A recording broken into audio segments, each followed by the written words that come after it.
The all-new and fully imported 2018 Holden Commodore has some mighty big wheels to fill. But is it up to the task? Paul Maric drives a pre-production version to find out.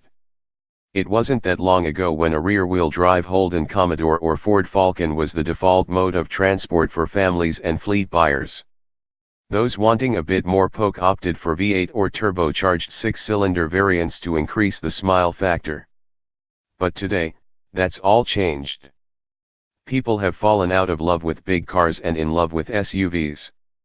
In fact, over 50% of cars sold now are SUVs. Holden's decision to stick with the Commodore name for its next generation of large car hasn't fallen on deaf ears. In fact, most of you have been scathing of Holden's decision to use the Commodore name on a fully imported model.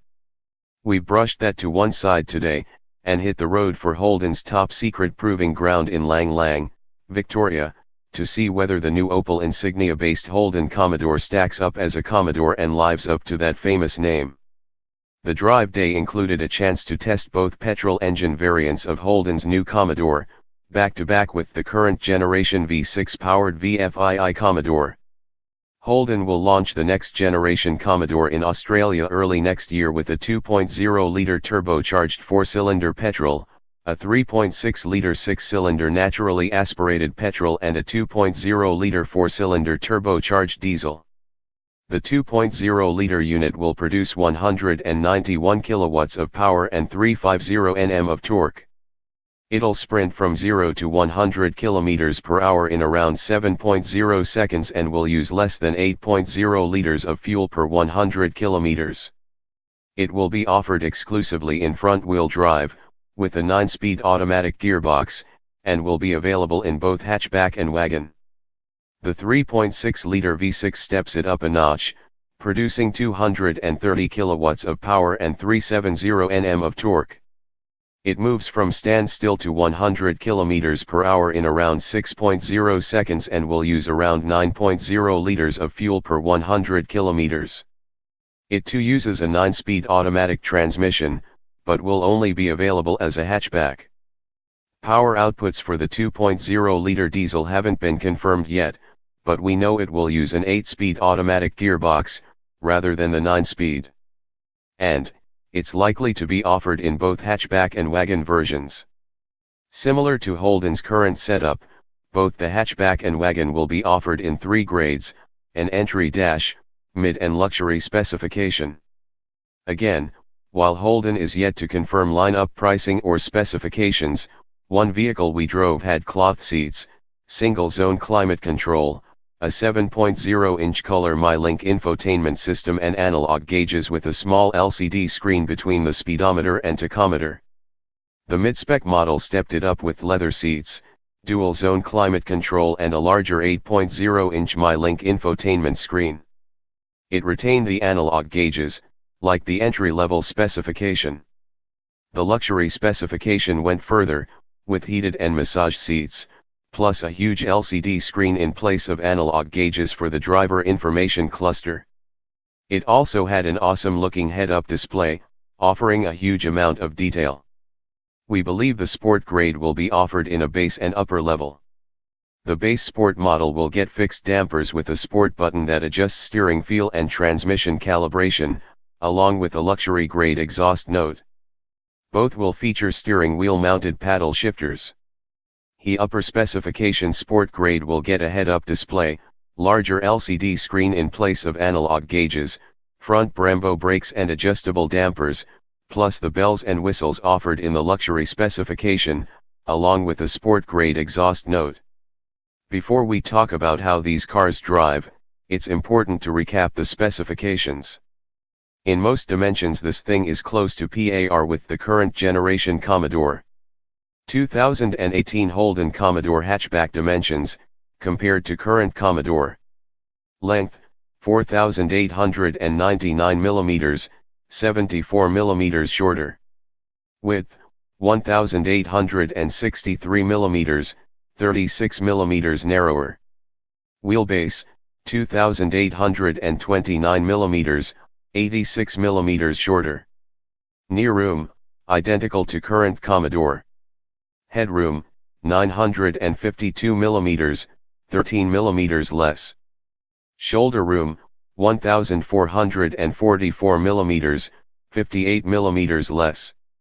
Hip room, 1410 mm, 44 mm less. Cargo volume, 490 liters, 5 liters less, but hatchback seats fold to offer more room. Centreline, 375 mm, 18 mm less. Front row passengers won't notice any difference. While you sit lower than in the VFII Commodore, all the controls are easy to reach and are displayed in a more simplified fashion. There is a cup holder up front, with a decent-sized, padded glove box in the center with phone storage and USB connectivity. Both versions of the infotainment system offer built-in satellite navigation, plus Apple CarPlay, Android Auto, and DAB and digital radio. It's in the second row where die-hard Commodore fans are potentially going to feel unsettled. There's less headroom in the hatchback thanks to the sloping roofline, 13 mm less, and you'll sit slightly closer to your mate if you are positioned 3 abreast. We also found that with the driver or front passenger seat in the lowest setting, it was hard to get your toes under the seat. That was easily solved by lifting the seat slightly. With the seat in its furthest back position, I found I still had plenty of knee room. The station wagon solves the headroom issues, with stacks of space, even for taller passengers. There are 2 ISO fix points, plus both the hatchback and wagon have folding armrests with 2 cup holders, and the seat backs split fold in a 60:40 fashion to allow extra storage, something the Commodore sedan doesn't offer. In the sport models with adaptive dampers, there's also a section on the screen that allows switching between performance and suspension modes. So on the interior front, it's not hard to see that the next generation Commodore generally stacks up against its Aussie stablemate. In most measures it's about the same and will certainly cater to families wanting more room in their family car. But, what's it like to drive? One of the main things that has sent Holden fans into a tizzy is that Commodore will remain a 2-wheel drive in entry-level trim, but instead of drive being sent to the rear, drive is now going to be sent to the front wheels. Just in case anybody was worried about a 4-cylinder, front-wheel drive Commodore not being masculine enough to keep up with the current generation V6 Commodore, we belted up a purpose-built hill climb track at Holden's proving ground to put the theory to the test.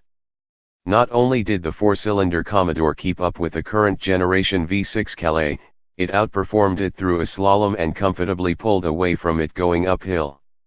While there was some torque steer under full throttle with wheel lock, it wasn't any worse than the type of traction loss you would get going full throttle in a rear-wheel drive V6 Commodore. Brake pedal feel is also far superior to the current Commodore.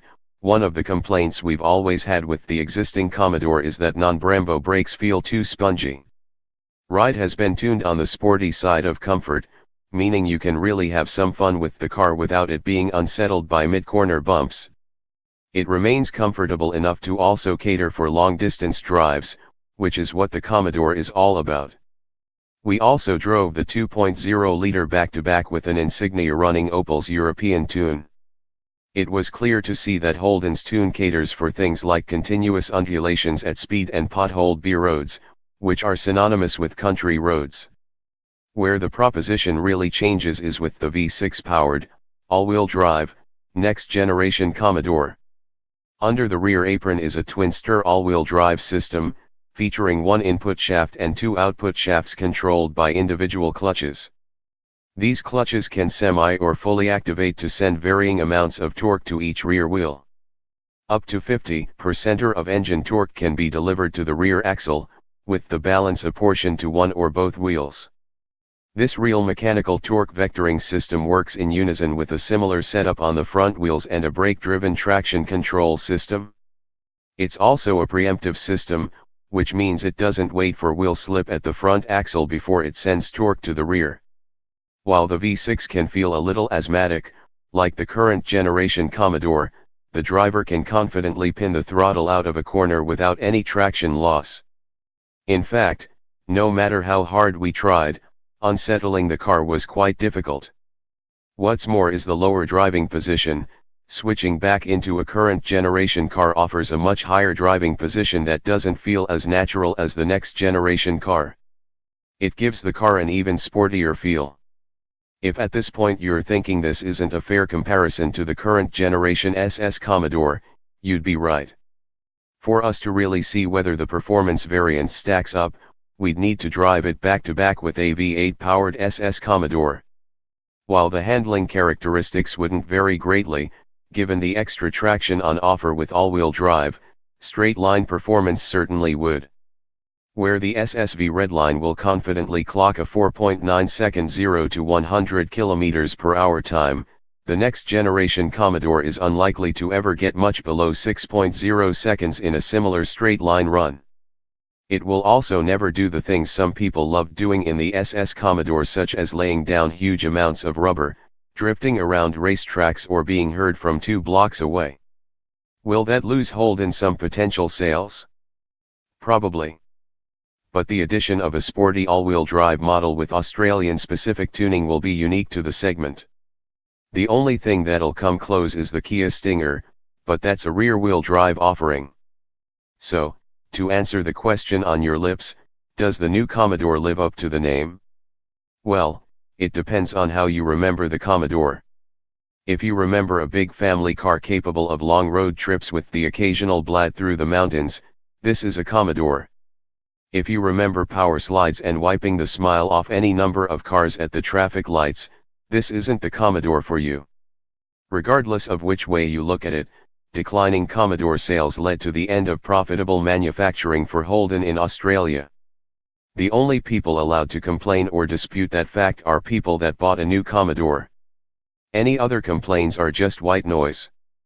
And even if this car was the definition of automotive perfection, the people complaining now still wouldn't buy it. So from that point of view, it's a great car if you're after a big family car with a bit of poke, but if you're after a drift demon built around the corner in Elizabeth, you'll need to look elsewhere.